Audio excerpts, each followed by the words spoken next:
আকাশবাণী আগরতলা স্থানীয় সংবাদ পড়ছি নবনীতা বণিক। এখনকার বিশেষ বিশেষ খবর হল রাজ্যের উন্নয়ন ও বিকশিত ভারত কর্মসূচির বাস্তবায়ন নিয়ে প্রধানমন্ত্রীর সঙ্গে আলোচনা করেছেন মুখ্যমন্ত্রী। অষ্টাদশ লোকসভা গঠিত হওয়ার পর সংসদে প্রথম অভিভাষণ দিলেন রাষ্ট্রপতি। শিল্প ও বাণিজ্য মন্ত্রী বলেছেন, রাজ্যের অর্থনৈতিক বিকাশে রাজ্যের অতি ক্ষুদ্র ক্ষুদ্র ও মাঝারি শিল্পোদ্যোগের বিকাশে বিশেষ নজর দেওয়া হয়েছে। আগামীকাল এডিসির একদিনের অধিবেশন অনুষ্ঠিত হবে। জাতীয় যোগাসন প্রতিযোগিতায় ত্রিপুরা 4টি স্বর্ণ সহ 10টি পদক দখল করেছে। মুখ্যমন্ত্রী অধ্যাপক ডা মানিক সাহা আজ নয়াদিল্লি সংসদ ভবনে প্রধানমন্ত্রী নরেন্দ্র মোদীর সঙ্গে সৌজন্য সাক্ষাৎ করেন। প্রধানমন্ত্রীর হাতে পুষ্পস্তবক তুলে দেন। তৃতীয়বারের জন্য প্রধানমন্ত্রী হওয়ায় মুখ্যমন্ত্রী অধ্যাপক ডা মানিক সাহা ত্রিপুরাবাসীর পক্ষ থেকে শুভেচ্ছা জানান। রাজ্যের উন্নয়ন ও বিকশিত ভারত কর্মসূচির বাস্তবায়ন নিয়ে প্রধানমন্ত্রীর সঙ্গে মুখ্যমন্ত্রীর বিস্তারিত আলোচনা হয়। এদিকে মুখ্যমন্ত্রী ডা সাহা আজ নয়াদিল্লিস্থিত ত্রিপুরা ভবনে রাজ্যপাল ইন্দ্রসেনা রেড্ডি নাল্লুর সাথে এক সৌজন্যমূলক সাক্ষাৎকারে মিলিত হন। তাছাড়া মুখ্যমন্ত্রী আজ নয়াদিল্লিতে কেন্দ্রীয় প্রতিরক্ষা মন্ত্রী রাজনাথ সিং এর সাথেও এক সৌজন্যমূলক সাক্ষাৎকারে মিলিত হন। মুখ্যমন্ত্রী আজ নয়াদিল্লিতে কেন্দ্রীয় স্বাস্থ্য ও পরিবার কল্যাণ মন্ত্রী জেপি নাড্ডা ও কেন্দ্রীয় স্বরাষ্ট্রমন্ত্রী অমিত শাহের সঙ্গে সৌজন্যমূলক সাক্ষাৎকারে মিলিত হন। রাজ্য নির্বাচন কমিশনার শরদিন্দু চৌধুরী আজ আকাশবাণীর প্রতিনিধিকে জানিয়েছেন, রাজ্যের ত্রিস্তর পঞ্চায়েত নির্বাচনের নির্ঘণ্ট আগামী জুলাই মাসের প্রথম সপ্তাহে ঘোষণার সম্ভাবনা রয়েছে। নির্বাচন হতে পারে আগস্ট মাসের প্রথম সপ্তাহে। তিনি জানান, পঞ্চায়েত নির্বাচনে মোট ভোটার সংখ্যা 12,94,007 জন। এর মধ্যে পুরুষ ভোটার 6,58,589 জন, মহিলা ভোটার রয়েছেন 6,35,460 জন ও তৃতীয় লিঙ্গের ভোটার রয়েছেন 11 জন। মনোনয়নপত্র জমা দেওয়ার শেষ সময় পর্যন্ত ভোটার তালিকায় নাম অন্তর্ভুক্ত করার সুযোগ রয়েছে বলে তিনি জানান।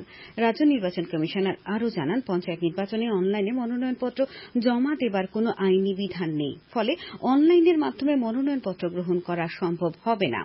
পঞ্চায়েত নির্বাচনে প্রার্থীদের নিরাপত্তা এবং শান্তিপূর্ণ পরিবেশ বজায় রাখার জন্য খুব শীঘ্রই রাজ্য পুলিশের মহানির্দেশকের সাথে তিনি বৈঠক করবেন। ঊনকোটি জেলা প্রশাসন ও কৈলাসহর পুর পরিষদের যৌথ উদ্যোগে স্থানীয় ভগিনী নিবেদিতা দ্বাদশ শ্রেণী বিদ্যালয় প্রাঙ্গণে আগামী 30 জুন থেকে শুরু হচ্ছে ষোড়শ কৈলাসহর বইমেলা। চলবে আগামী 5 জুলাই পর্যন্ত। আসন্ন বইমেলাকে সামনে রেখে আজ সকালে কৈলাসহরের মহকুমা শাসক কার্যালয়ে আহুত এক সাংবাদিক সম্মেলনে মেলার সার্বিক প্রস্তুতি নিয়ে আলোকপাত করা হয়। উপস্থিত ছিলেন কৈলাসহর পুর পরিষদের চেয়ারপারসন চপলা রানী দেবরায়, মহকুমা শাসক প্রদীপ সরকার, অতিরিক্ত মহকুমা শাসক নবকুমার জমাতিয়া প্রমুখ। তারা জানান, আগামী 30 জুন বিকেলে এই মেলার আনুষ্ঠানিক উদ্বোধন করবেন সমাজ কল্যাণ ও সমাজ শিক্ষামন্ত্রী টিঙ্কু রায়। মেলা উপলক্ষে প্রতিদিনই থাকবে বর্ণময় সাংস্কৃতিক অনুষ্ঠান, হবে স্থানীয় ও বাংলাদেশের কবিদের উপস্থিতিতে কবি সম্মেলন। মেলা উপলক্ষে থাকবে 23টি বিপণন স্টল। ক্রেতাদের জন্য থাকছে প্রতি বইয়ের উপর 10% ছাড়। রাষ্ট্রপতি দ্রৌপদী মুর্মু আজ সংসদের উভয় সভার যৌথ অধিবেশনে ভাষণ দেন। অষ্টাদশ লোকসভা গঠিত হবার পর এটি হল সংসদে রাষ্ট্রপতির প্রথম অভিভাষণ। রাষ্ট্রপতি দ্রৌপদী মুর্মু আজ দৃঢ়ভাবে বলেছেন, সাম্প্রতিক প্রশ্নপত্র ফাঁসের ঘটনার দোষীদের কঠোর শাস্তি নিশ্চিত করতে সরকার প্রতিশ্রুতিবদ্ধ। তিনি বলেন, দল রাজনীতির ঊর্ধ্বে উঠে এই ধরনের ঘটনা রোধে দেশব্যাপী দৃঢ় পদক্ষেপ গ্রহণ করা জরুরি। রাষ্ট্রপতি আরও বলেন, সরকার পরীক্ষা সংক্রান্ত সংস্থা তাদের কার্যকারিতা এবং পরীক্ষা প্রক্রিয়ার সকল দিকগুলিতে বড় ধরনের সংস্কারের লক্ষ্যে কাজ করছে। সংসদও পরীক্ষায় অন্যায় পদ্ধতির বিরুদ্ধে কঠোর আইন করছে। সংসদে যৌথ অধিবেশনের ভাষণে রাষ্ট্রপতি উত্তর পূর্বের জন্য সরকারের গৃহীত উদ্যোগগুলি তুলে ধরেন। তিনি বলেন, এই অঞ্চলে স্থায়ী শান্তির জন্য সরকার কাজ করছে এবং গত 10 বছরে এই অঞ্চলের সাথে সম্পর্কিত বেশ কয়েকটি সমস্যার সমাধান করা হয়েছে। রাষ্ট্রপতির অভিভাষণের মধ্য দিয়ে আজ শুরু হয় রাজ্যসভার অধিবেশন। চলে নতুন সদস্যদের শপথ গ্রহণ। প্রধানমন্ত্রী নরেন্দ্র মোদী সভায় মন্ত্রী পরিষদের সদস্যদের পরিচয় করান।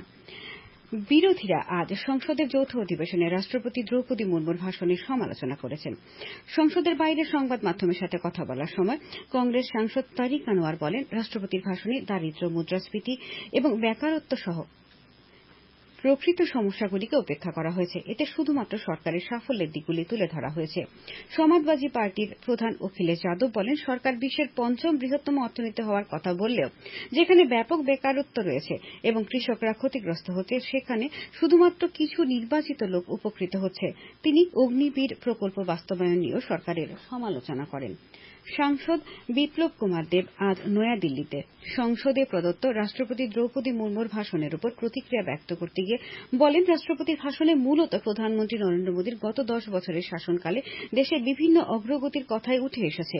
বিপ্লব কুমার দেব বলেন, ভাষণের মধ্যে বিগত 10 বছরে নরেন্দ্র মোদীজি আলাদা আলাদা সেক্টর কি করেছেন এবং আগামী দিনে কোন দিশাতে দেশ যাবে তার এক ঝলক তার মধ্যে ছিল। আর এক স্পষ্টতাকে সাথে নরেন্দ্র মোদী 10 বছরের যে কার্যকাল, সেই কার্যকালে যেভাবে উনি প্রত্যেকটা সেক্টরে কাজ করেছেন তারই একটা প্রতিফলন এসছে। আমি আশা করি এই অভিভাষণের উপর যখন চর্চা হবে বিরোধী পক্ষ এবং ট্রেজারি বেঞ্চ দুজন মিলে এক সকারাত্মক তরিকাতে তার মধ্যে ডিবেট করবে, যেই ডিবেটে দেশবাসীর লাভ হবে। শিল্প ও বাণিজ্য মন্ত্রী শান্তনু চাকমা বলেছেন, রাজ্যের অর্থনৈতিক বিকাশে রাজ্যের অতি ক্ষুদ্র ক্ষুদ্র ও মাঝারি শিল্প উদ্যোগের বিকাশে বিশেষ নজর দেওয়া হয়েছে। আজ হাঁপানিয়া আন্তর্জাতিক প্রদর্শনী হলের অডিটোরিয়ামে আন্তর্জাতিক অতি ক্ষুদ্র ক্ষুদ্র ও মাঝারি শিল্পোদ্যোগ দিবস অনুষ্ঠানের উদ্বোধন করে একথা বলেন। তিনি বলেন, রাজ্যের অতি ক্ষুদ্র ক্ষুদ্র ও মাঝারি শিল্পের বিকাশে রাজ্য ও কেন্দ্রীয় সরকারের বিভিন্ন প্রকল্পসমূহের সঠিক ও বিস্তৃত তথ্য সম্পর্কে এ সমস্ত শিল্পের সাথে সংশ্লিষ্টদের সচেতন করে তোলা হচ্ছে। উল্লেখ্য, রাজ্যের শিল্প ও বাণিজ্য দপ্তরের উদ্যোগে এবং কেন্দ্রীয় সরকারের অতি ক্ষুদ্র ক্ষুদ্র ও মাঝারি শিল্পোদ্যোগ মন্ত্রকের রাজ্যস্থিত ডেভেলপমেন্ট অ্যান্ড ফেসিলিটেশন সেন্টারের সহায়তায় এই অনুষ্ঠানের আয়োজন করা হয়। অনুষ্ঠানে শিল্প ও বাণিজ্য মন্ত্রী আরও বলেন, রাজ্যে এখনো পর্যন্ত এমএসএমইর উদ্যম প্রকল্পে ৫৮,৭৪৩টি শিল্প সংস্থা নথিভুক্ত রয়েছে। এর মধ্যে ৫৭,৭২৫টি অতি ক্ষুদ্র, ৯৪৯টি ক্ষুদ্র এবং ৬৯টি মাঝারি শিল্প হিসেবে নথিভুক্ত রয়েছে।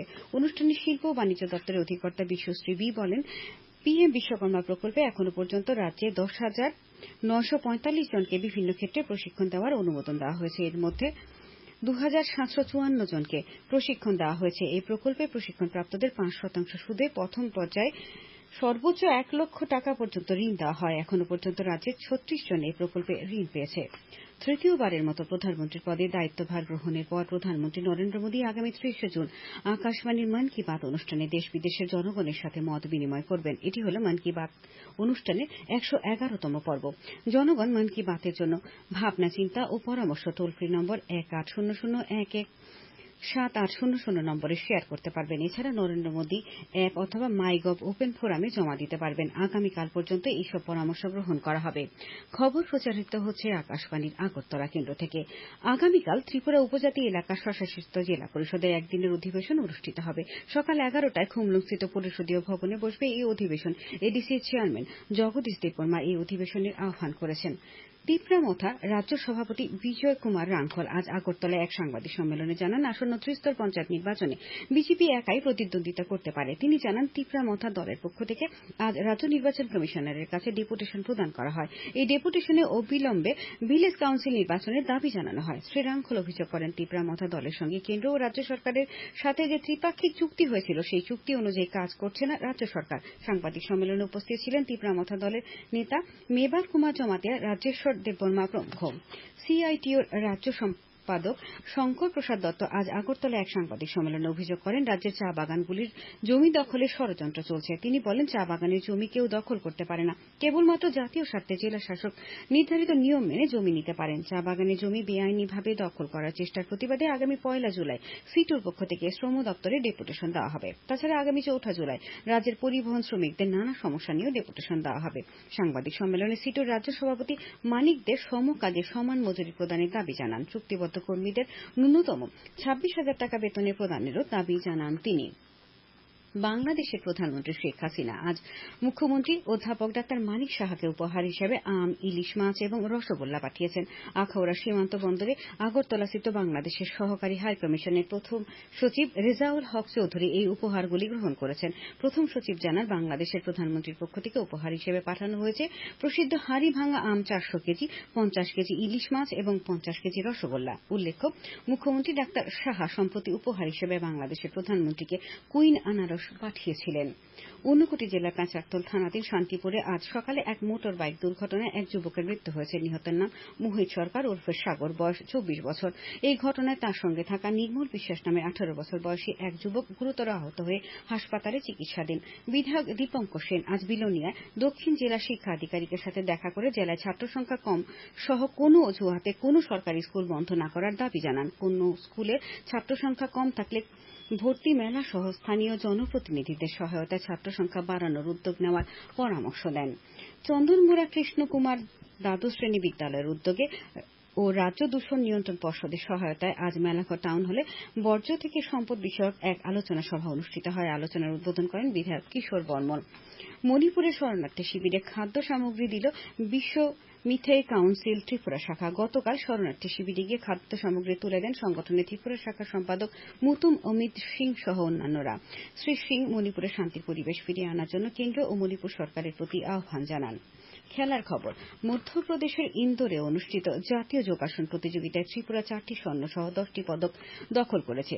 25 থেকে 27 জুন পর্যন্ত এই আসরে রাজ্য দলের পক্ষে মিনি ও সাব জুনিয়র বালিকা বিভাগে স্বস্তিকা দাস, জুনিয়র বালিকা বিভাগে পরিণীতা রায় ও সিনিয়র বালক বিভাগে বিজয় পাল স্বর্ণপদক দখল করে।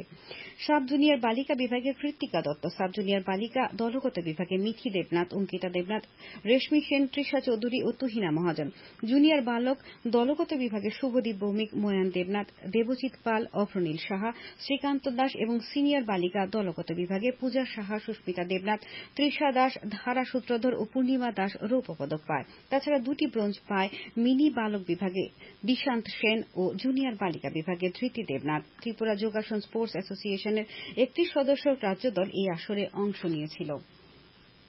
শেষ করার আগে বিশেষ খবরগুলি আরেকবার। রাজ্যের উন্নয়ন ও বিকশিত ভারত কর্মসূচির বাস্তবায়ন নিয়ে প্রধানমন্ত্রীর সঙ্গে আলোচনা করেছেন মুখ্যমন্ত্রী। অষ্টাদশ লোকসভা গঠিত হবার পর সংসদে প্রথম অভিভাষণ দিলেন রাষ্ট্রপতি। শিল্প ও বাণিজ্য মন্ত্রী বলেছেন, রাজ্যের অর্থনৈতিক বিকাশে রাজ্যের অতি ক্ষুদ্র ও মাঝারি শিল্পোদ্যোগের বিকাশে বিশেষ নজর দেওয়া হয়েছে। আগামীকাল এডিসির একদিনের অধিবেশন অনুষ্ঠিত হবে। জাতীয় যোগাসন প্রতিযোগিতায় ত্রিপুরা 4টি স্বর্ণ সহ 10টি পদক দখল করেছে।